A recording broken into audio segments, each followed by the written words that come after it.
किसी का औकात नहीं है हमको खड़ी करना, क्योंकि हम पूर्व से ही 2012 से ही सब दिन एकदम जो सत्ता में थे उनका हम विरोध में थे।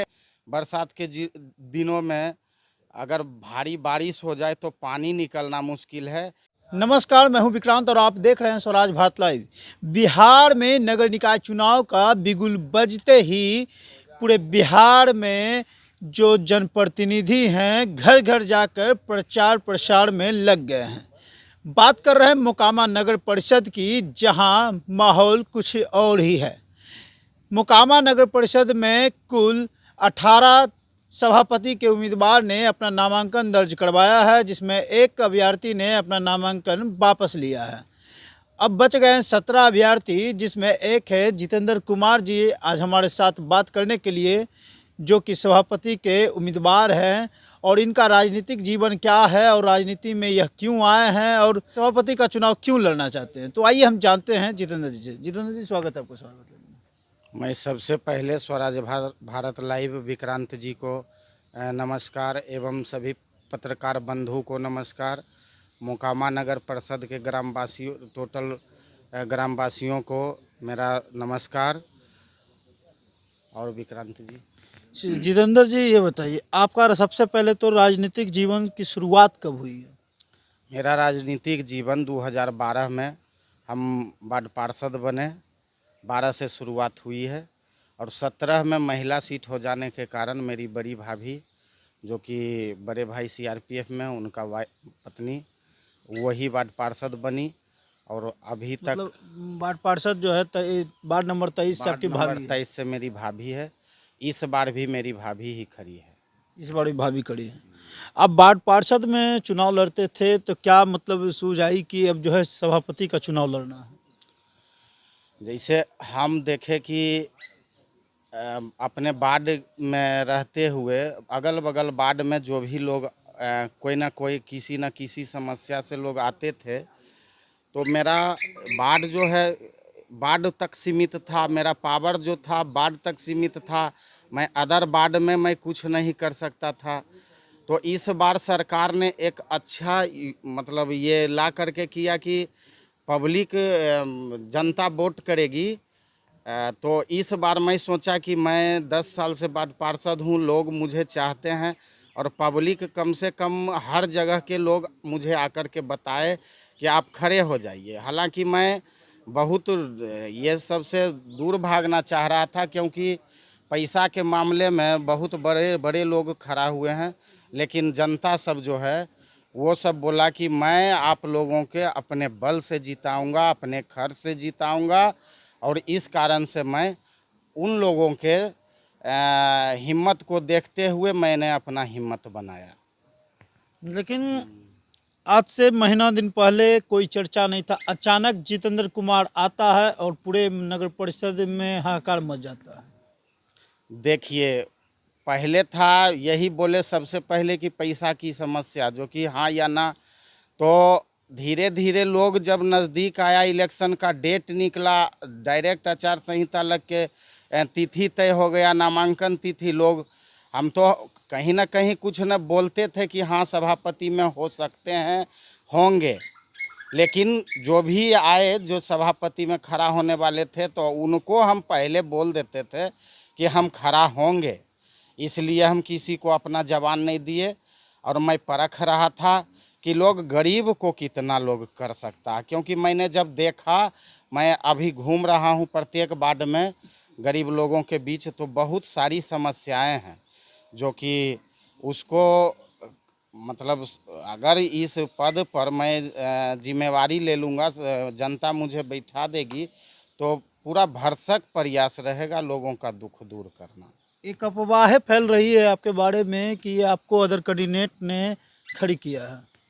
किसी का औकात नहीं है हमको खड़ी करना, क्योंकि हम पूर्व से ही 2012 से ही सब दिन एकदम जो सत्ता में थे उनका हम विरोध में थे और कभी भी कोई मतलब ताल्लुकात नहीं रखे हैं।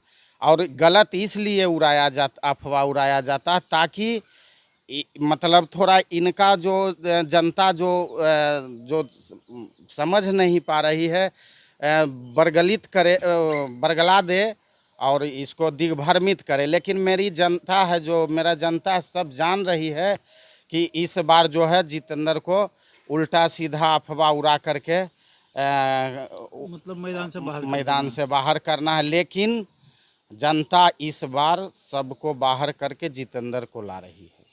चलिए ये बताइए, अभी क्षेत्र घूम रहे हैं और 10 साल से आप राजनीति में हैं, तो मोकामा में मुख्य क्या क्या समस्याएं हैं? मोकामा में सबसे पहले है ना कि जल समस्या बहुत ही नंबर 1 पे है, क्योंकि जो भी है गली गली जो जल पहुंचना चाहिए वो नहीं पहुंचा है।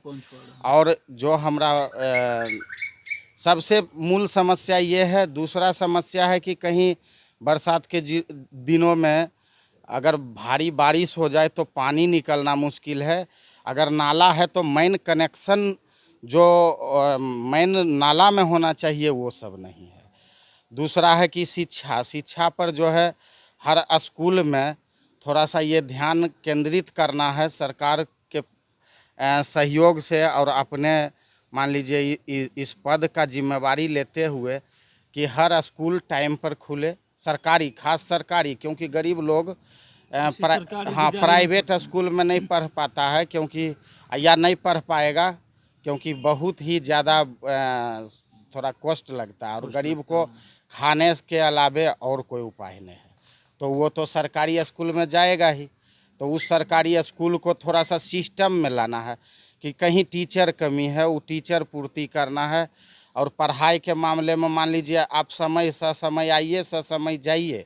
और अगर ये नियमावली पूरे नगर परिषद में बन जाए तो हमारा नगर परिषद का लोग बच्चा मतलब पढ़ेगा तो बढ़ेगा, तो आगे बढ़ेगा। चलिए, मतलब मुख्य 2 समस्याओं से आपने अवगत करवाया, एक जल समस्या और एक शिक्षा। और भी कोई समस्या? और समस्या छोटा मोटा है, जैसे कि मान लीजिए कहीं कोई ना कोई त्रुटि कारण वृद्धा पेंशन, विधवा पेंशन, ये सब तो हम अपने कुछ लड़का को स्टैंड कर देंगे जो कि ऑनलाइन करता रहेगा और लोगों से मिलता रहेगा। लोग कभी कोई परेशान हमारे जनता नहीं होंगे पूरे नगर परिषद में कि गए कैसे बनता है, कैसे क्या होता, कुछ नहीं मतलब आप एक अस्थायी कार्यालय बना दीजिएगा जहाँ हाँ, प्राइवेट अस्थायी कार्यालय बना देंगे।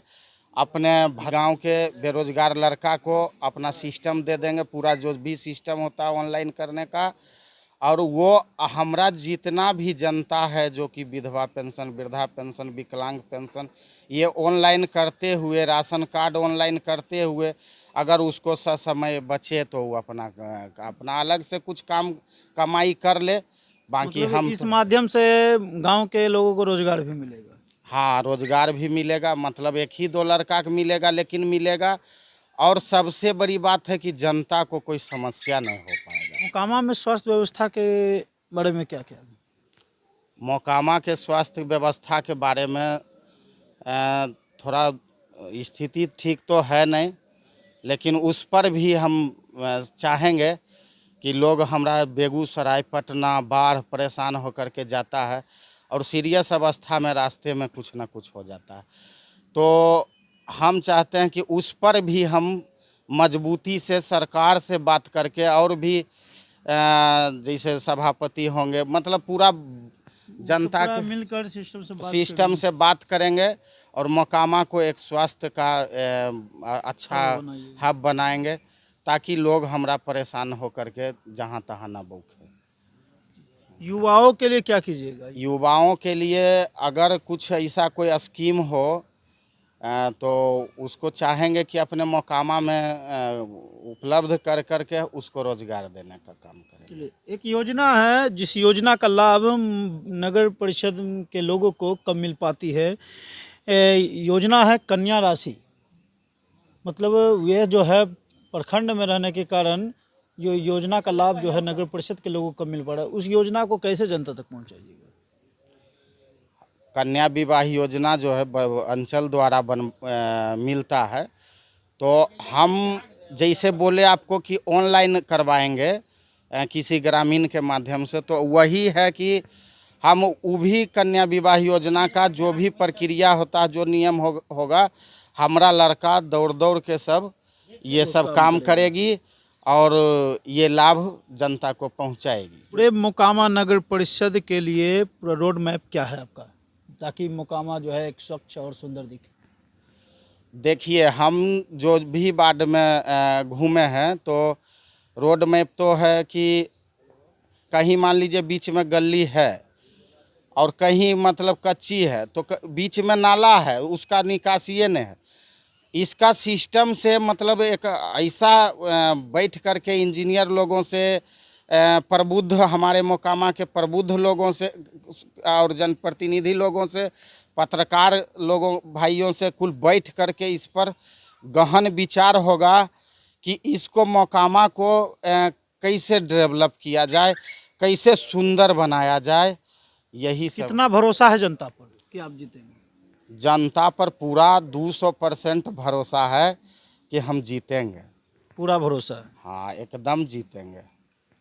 ये थे जितेंद्र कुमार, जिन्होंने बताया कि मोकामा को स्वच्छ और सुंदर बनाने के लिए क्या इनके पास योजना है।